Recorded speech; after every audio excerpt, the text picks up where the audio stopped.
Welcome to Inclusivity Unlocked, the podcast that's all about inclusion and diversity, brought to you by the Association Explorator, right here from our studio in Craiova.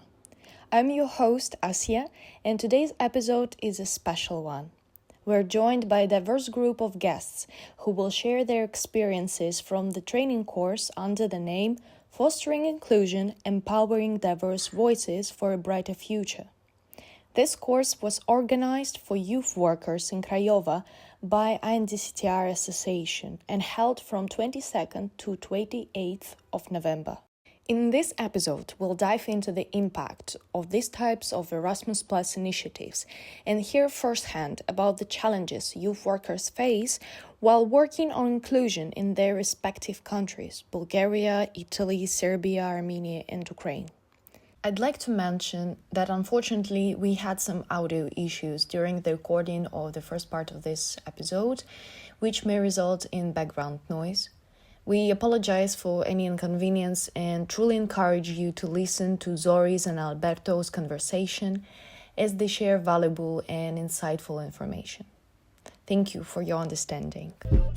Okay, now it's time for us to unlock this topic. So hello, my name is Zori Staneva. I'm from Kubu Foundation from Bulgaria, and I have the pleasure to be here in Craiova for an inclusion training course, gathering many young people from all over Europe and beyond. And luckily I have a partner with me. Yes, hi, I'm Alberto Cortese from Italy, from the association called Scambi Europei, based in Bologna.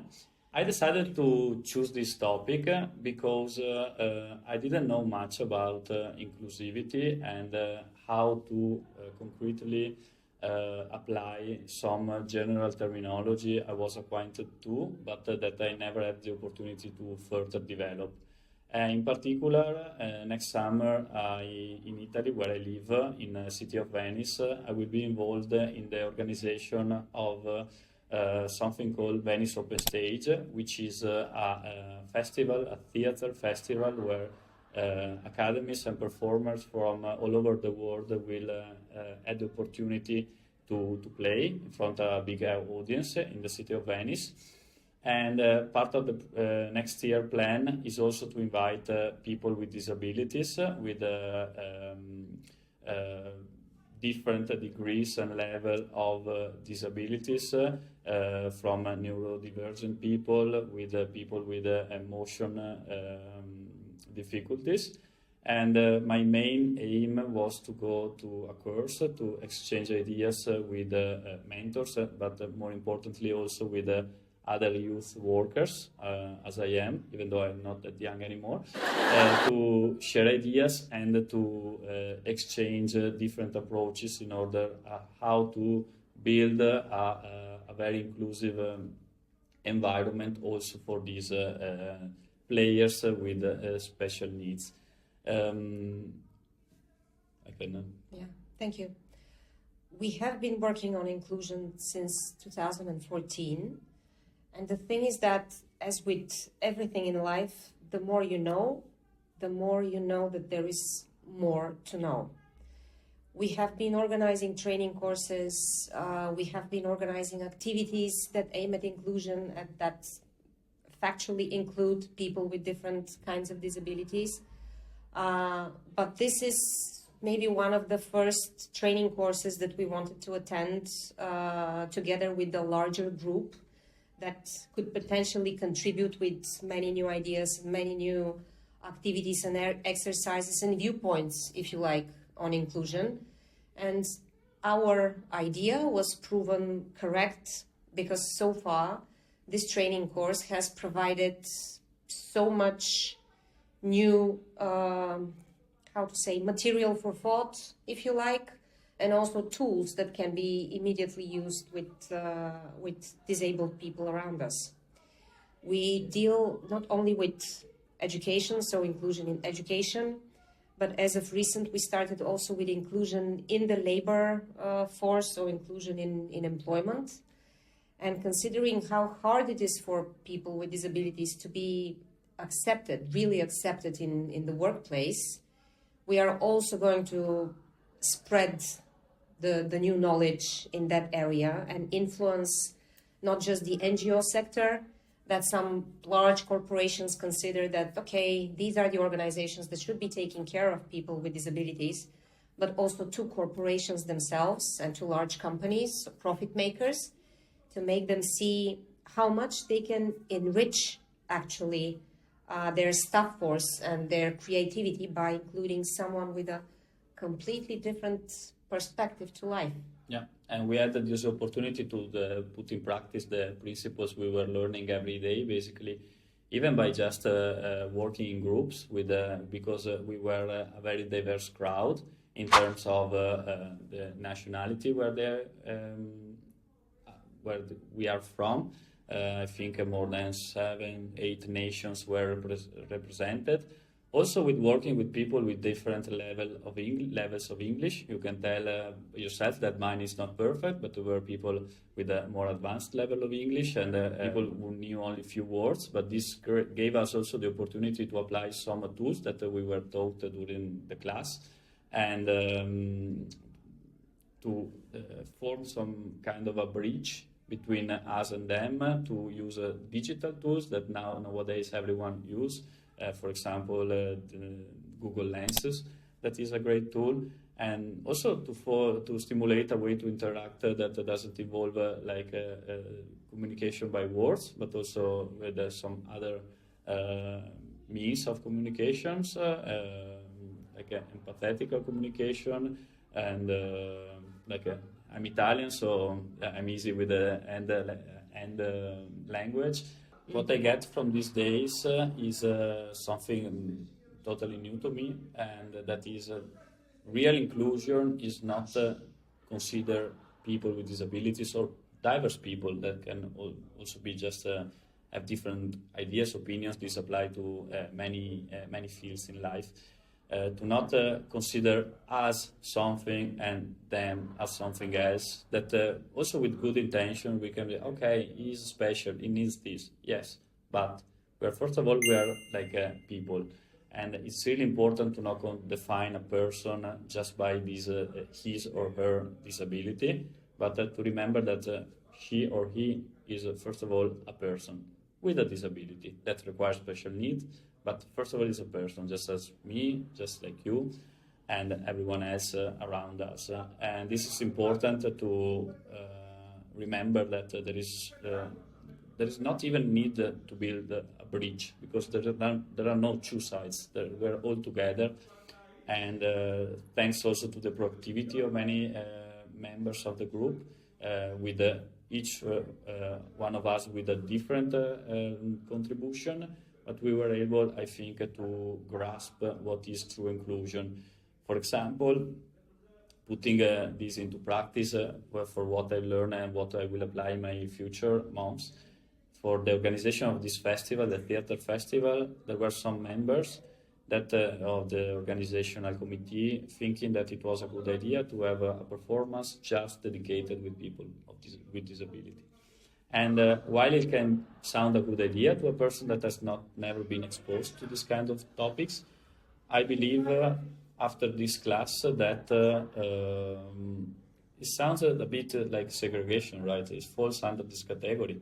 So inclusion is not just let these people do what the other people do, but do it together in a way, if possible, of course. And first of all, ask them if they're fine with the work, because they could feel better, they could feel safer in playing them together, and it's totally fine. But it's not something that should come from us. It's something that everyone agrees on, and this is really, really important, I believe. It is. Yeah, I agree. We had a project a few years ago. It was a youth project. And we had many diverse participants from different countries. And from Bulgaria, we had a blind girl. And she was the only blind participant in the whole youth activity.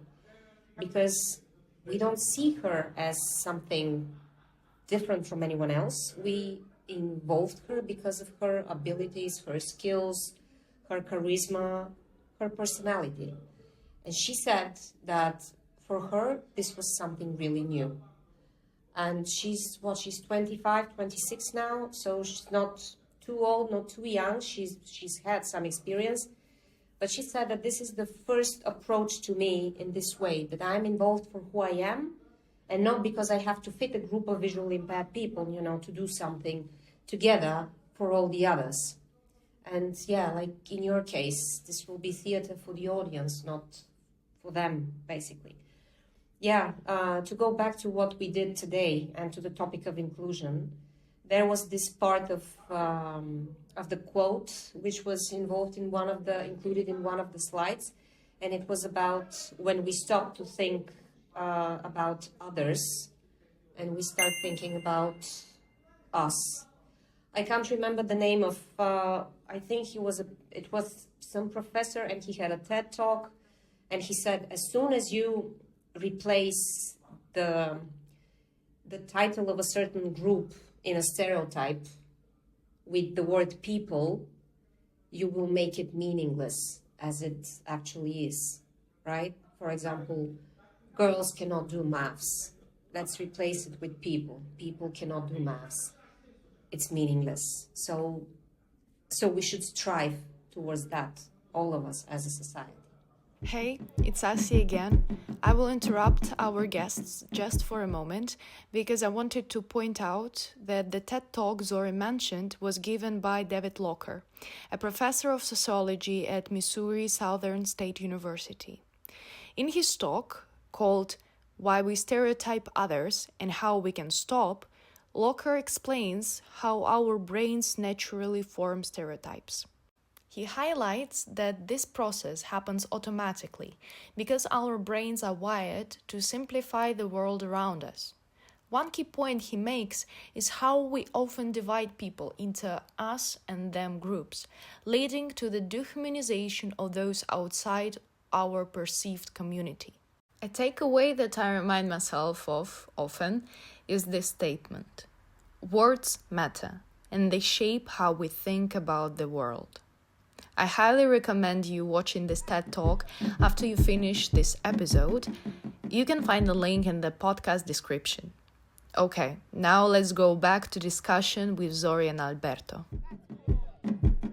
Yeah, and talking about stereotypes, we have a very cool session hosted by you, and thank you for that.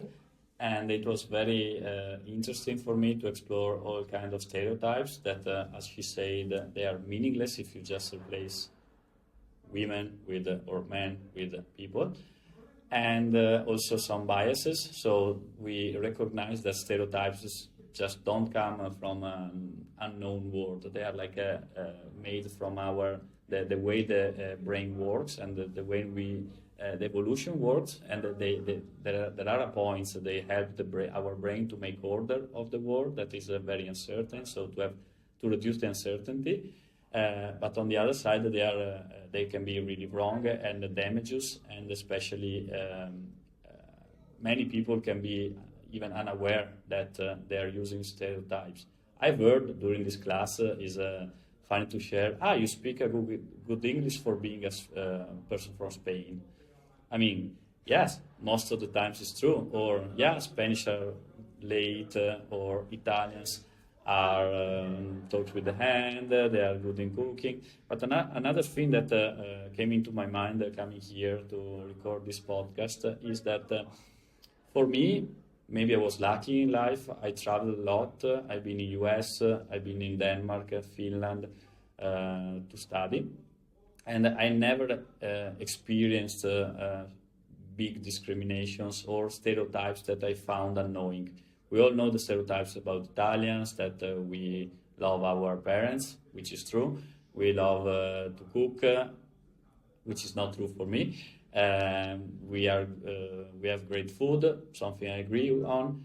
And for me, the word stereotype has always been associated not in a negative way. It was something, it's funny. We talk with our hands, so it's something funny, not something that is making us looking bad in front of an audience. But I have to consider that these stereotypes, like for people from other countries, other areas in the world, people of color, they have a lot of stereotypes as well associated to them, and not always they are like funny things or things that don't harm the person. So I also consider this, and she helped all the group members, but we helped themselves also in questioning these stereotypes, and of course you will never be able to delete them, but she gave us very useful tools in order to reduce their power. And in my opinion, it was really important also the side of informal education, not just the formal education that is definitely necessary when you're talking about these kind of topics, because you definitely require to have some professional educator, someone that has been trained to understand the special needs, but that is not enough. You need also the informal part of the education, and with our interactions, living together in an hotel for 7 days, interacting during the breaks. The most interesting conversations for me were arising randomly during the breaks, during lunch, sometimes with you, sometimes with other people, and for me it was great because it was way beyond what I was expecting. I was expecting it is my first project, so I came here with some kind of expectations that were based on my past experience with when I was a student, but I'm going away, sadly, in 2 days with a full luggage of new things that I didn't expect, especially the things that weren't planned and weren't within my range of expectations. And that was great for me.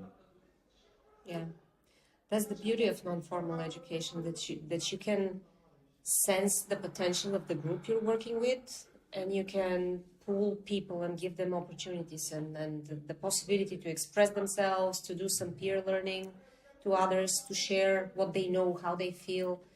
And yeah, it worked out really well. I have the same feeling and evaluation for the training course. I came with high expectations because, as I'm older than you, I've had some training courses behind my back. And I know that when the approach is right, people give their best. And so I did have high expectations, and everything happened, wonderfully. I believe that everyone in the group, and this is my personal feeling about the group, has grown in more than one ways within these several days.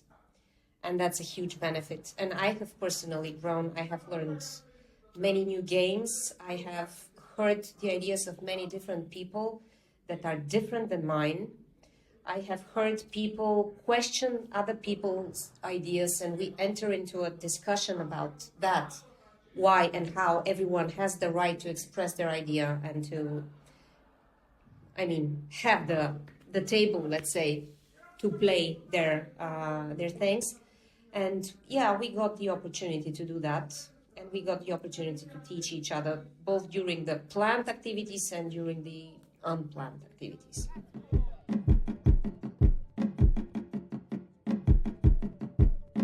Hello, my name's Gary. I'm living in Bulgaria. I've been living there for 20 years. I'm actually English by birth, but the time I've been spending in Bulgaria most recently, last 7 years, has been to do with education, and I'm part of a foundation dealing with education for those with specific needs. Hi, I'm Olga. I'm from Ukraine, from a very small but very cozy city, Chernivtsi. I'm a university teacher. My students are future teachers of foreign languages, and for me it's very important to get as much knowledge and skills so that I can pass on to them what I got. Well, one of the courses I teach is creating inclusive education and inclusive environment for the learners. And I felt that I still have gaps in terms of the theoretical and practical knowledge and skills. That's why when I saw the agenda of the course, training course, I got really excited and very hopeful about the input itself and about the skills. But it turned out that I got even more. That's good. Yes. It's very good. Because of people. So for me, I've been teaching about competencies, inclusion, and very many other things in my long time of mentoring and teaching. And I was really interested to see what was being talked about and what was being discussed and methods for raising the awareness of people in these areas, especially those that are going to go out and work with youth because they're our future. And to really understand more of where I could probably contribute. So I see a value in my past and in my experience, and I wanted to come and see if it was applicable in this particular sphere. Normally I teach teachers how to work with STEM and STEAM subjects. So this is just as applicable in that sphere and for other reasons. And so yeah, I came along as well, and again, found out like you did, Olga, about the other things that there are to learn. Yes. Yeah, very good indeed. People make the whole thing. It's not about really content and environment, right? We've been with the most incredible group for the past 7 days. I mean, surprisingly good. Yes. I would consider each of one of them a friend. Some very good friends, but all of them friends. And that's a big step, you know, when you just think they're not just colleagues. There's a certain difference in age, which is completely irrelevant. There's a certain difference in where we come from. Irrelevant. We're all absolutely pulling and pushing in the same direction, and we've come a long way in that week, I think. Yeah. Yes. And that's the beauty of life. Yeah. Because you never know what's going to happen. We never know what kind of potential people hold. And our first impressions can be surprisingly, you know, well. Yeah. Yes. I'll use the word jaundiced. You know, jaundice, when you get that yellow in your skin and you look a certain way, but you're still the same person. You're still very nice. You're still all these other things. It's just that your kidneys have got a little bit of a problem. So when we look at things through a jaundiced thing, it's got a certain tint. But that tint, if we had it, has completely disappeared in the week. Completely disappeared. And I've seen growth in people. I've been doing this now since 1974, so that's a long time, you know? And you kind of get used to looking at people and seeing whether or not they really understand what it is that you're talking about or they don't. And the thing that really tells you is the questions that they ask. Well, the quality of the questions blow my mind, absolutely blow my mind.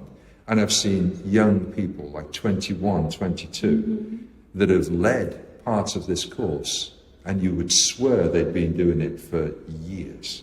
Yes. You know, they're almost born to it. So coming along to something like this, what you did today, you know, stunning. Now I'm going to go away, and I've already said I'm going to steal some of your stuff. Some of it I'm going to use in the same way, and some of it I'm going to use in a different way. And yeah, I'm sure the other way around as well. I'll steal yours. Yeah, oh, that's cool. That's really cool. And when we get this exchange with these people, and you build up this trust, and I'm going to be really sort of crazy now, but it's a love. We all love the same thing. And when you've got that, and you've got the trust, and you've got the experience in a room, and you've got the willingness to do the learning, and to put the work in, because I don't know about you, but like at the end of the day, I'm reasonably tired. You know, there's a lot of emotion and energy that goes into doing this. And but when they keep coming back for more and adding more, then it just makes you want to give more and to do more. So during this course, I saw that every one of us has something, and together we share more than we are different. Yeah. It's no longer about age. It's no longer about nationality, competence, whatever. When you see a person being engaged in one moment, and then being interested in another day or moment, and then approaching you and saying, "Oh, I'm gonna change in my life something." Yeah. That's beautiful. And we've had this happen repeatedly. You know, if it was a one-off time, you think, okay, we managed to hit a high spot. But this has been consistent. It's just like bang, bang, bang. And one of the things that was brought to me when I was much younger, and I've kept with me all of the time, is that there is no experience like your experience for you to learn something. You can tell me 20 different ways of what you've experienced. And that's valuable. It's really valuable. But when I go out and I experience it, now I know. That's the moment I understand it. And so what we do is we do a lot of the role play, we do a lot of involvement, we do a lot of actions and moving around so that people get to involve that potential. And then you actually see people change. Yes. You know? And it's just like, now I know. That's what they were talking about. That was what they were kind of warning us we might feel. That's why they said we were going to do this. And you did it repeatedly today when you were leading it. You could see people actually feeling, which is one of the aims, Yes. to feel this empathy Yes. for somebody. Yes. You can talk about black and white mechanics all day, but emotions, again, you know, that's really not something that, one, it's safe to do without the time to deal with it. Two, somebody to take you there and bring you back, but you can't just leave them there in emotion. Yes. You know, and once they visited it, that's the moment when it's going to stay with them. Well, we had a lot of things staying with a lot of people over these days. I got this idea of a workshop a couple of days ago, especially reinforced by the Henrik's comment about emotional intelligence. Oh, if you okay. remember. Yeah, he's a bright boy. Yes. Yeah. And since then, I was tuned to whatever was happening in the room. Yes, but everything was through the filter of emotions and feelings. So I was questioning myself. Okay, like I see this person. What is she or he feeling? And I was kind of trying to find this wavelengths. And so I decided to focus on two things: emotions, feelings, and the way the brain works for people with neurodiversity. Because that's the reason behind this behavior. And well, the topic was neurodiversity, but in terms of feelings and emotions. And I think the workshop was very nice because we had a chance to see how people with disabilities and people with special needs, how they feel and see the world. Yeah, and it helped us to understand that we actually are capable of empathy and feeling the same way. We've been to this place too. Yeah. And it wasn't heavy theory-wise. You know, we're talking about like how the brain works, which has potential to be quite a complicated thing, but you made it very appropriate level. You know, simple enough for those people that weren't really the theorists. Yes. And yet it got them on a road. And there wasn't too much of it to disconnect the other people. So, again, you know, it's aiming it right. The other part of the workshop for today, anyway, was we did a simulation. Well, it wasn't a simulation. It was a live run-through of what goes together to make a STEM or a STEAM lesson. So science, technology, engineering, art and math. But we also included into multi-transdisciplinary learning. We got people being observers, how to keep evidence, how to talk to people, how to give feedback, what was important. We put people in the place of being a mentor instead of a teacher. You know, so one is more towards the kind of, let's say, transfer of responsibility for learning to the student based in an action, instead of a didactic input directly to. So we had that. We also had people who were very good in a particular sphere being tested, which included you. And everybody raised their game. And everybody came back and said, really enjoyed it, understand now, blah, blah, blah, blah. You know, I don't use blah, blah, blah as a throwaway, but it was like there was so much said that I couldn't possibly repeat it. But altogether, a very good thing. And I have to say about the guy that was leading the course, it was very brave of him to give us the freedom to do what we did. Yes, exactly. So that was good. Yes. You know, so, Being flexible about his own agenda, Yeah. which is again, it proves the point of effective teaching. Yeah. Right, you have to give this autonomy, this empowerment Yeah. to other people. I'm gonna quote one of the people from the course. I'm not gonna name, but the conversation was. But the conversation was like that. That back home, I am not like that. I don't have that much freedom, and I don't Really? have so many possibilities, and I have the prejudice, and I have the odd look, you know, from people outside. But thanks to this course and thanks to the people around me, I'm gonna come home and I'm gonna feel more empowered to be who I want to be. Brilliant. New energy, new drive, support. Yeah, support. Yeah, lovely. Just understand that it's okay to have whatever you have, right? Which is inclusion itself, huh? It is, absolutely. We were talking, and I mean, the person who's currently behind the camera said the other day, can you tell me what inclusion is for you? Oh. And in a few words, I said what I thought that it was. And in brief, it basically was putting yourself into a position where you can be included.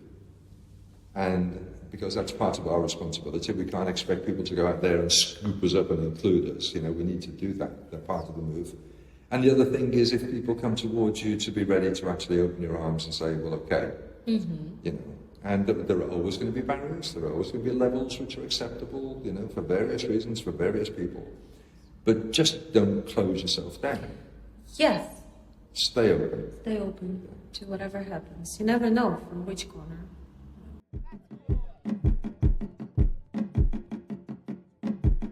Hello everybody, my name is Leonid. I'm from Serbia and my organization is called Heart of Community. Hello everyone, my name is Elma. I'm from Armenia. I'm doing volunteering work and working also in Youth Opportunities Club in Armenia. How do you feel? What's mean to you inclusion? Yeah, so my story about inclusion is a little bit different.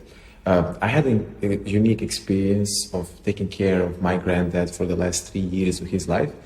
And there, the most commonly used sentence was like, I'm so glad that you're here, just be there for me. And there, I really understood how big is the problem of loneliness amongst the elderly people. Then I started to research a little bit about it and found out that, for instance, in Serbia, there is 1,650,000 retirees, and every third person is dealing with loneliness, with isolation, and really struggles with it because people cannot really find a solution for it. And by the way, the statistic is getting even worse and worse because, for instance, every 20 seconds there is another lonely elderly person in our country. So that is the reason why I started my organization called Heart of the Community.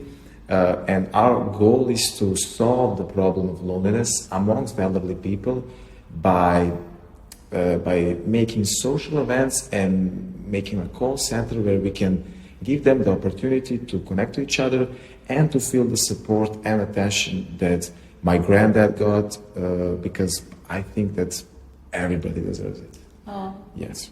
Great. How about you? It's inclusion is, for me, it's really big problem in my country, you know.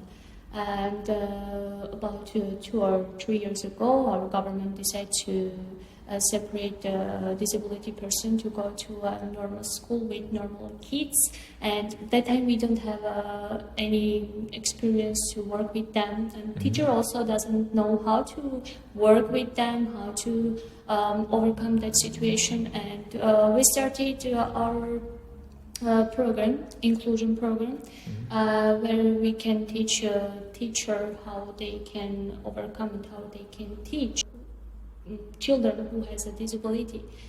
And now we are succeed a little bit, but yeah, it's really matter in our country and also for me because my high school has also that problem. So we are trying to overcome it. Nice. How in your country is about inclusion? What they think about it? Yeah, so because Serbia has a lot of NGOs that are trying to work on that problem, but like in most countries, we need to improve that. There is a lot of people that feel excluded, whether it is because they're a person with disabilities or other nationalities, or in my case, they're just older people that don't have the same capabilities or the same communities they can join. My NGO is opened recently, and we are still expanding our connection with people and trying to, first of all, make it known that this is a real problem and there is a lot of people suffering in silence without any support or any help. So, yeah, we're working on it. Oh, that's great. And our organization also, we write a project about inclusion, and we write it and started to stop it. Just like we have an idea, but we don't, how can I say, we don't finish that idea. Oh, okay. And we decided to come to this program knowing about everything a little bit and try to develop our idea and doing that project in our country. Excellent, excellent. What would be like the biggest obstacles in improving the inclusion in your country? They try doing some work out of classes. Work with disability person, understand what they need first. They are going children's house, try to communicate with children, try to doing many things, or playing games, or just teaching them. And then when they coming to school, they are already prepared for that school, they are already prepared that topics, and they can easily communicate with each other. So we are trying to do that. That's amazing. Thank you for listening to this episode of the Inclusivity Unlocked podcast. And thanks to our special guests, Zori, Alberto, Olga, Gary, Leonid, and Elma, for sharing their thoughts on Erasmus Plus training course and the approaches to inclusion they have taken for themselves. Subscribe on our YouTube channel and Spotify page to support us, and please give us a like. So see you next time to unlock the new topic.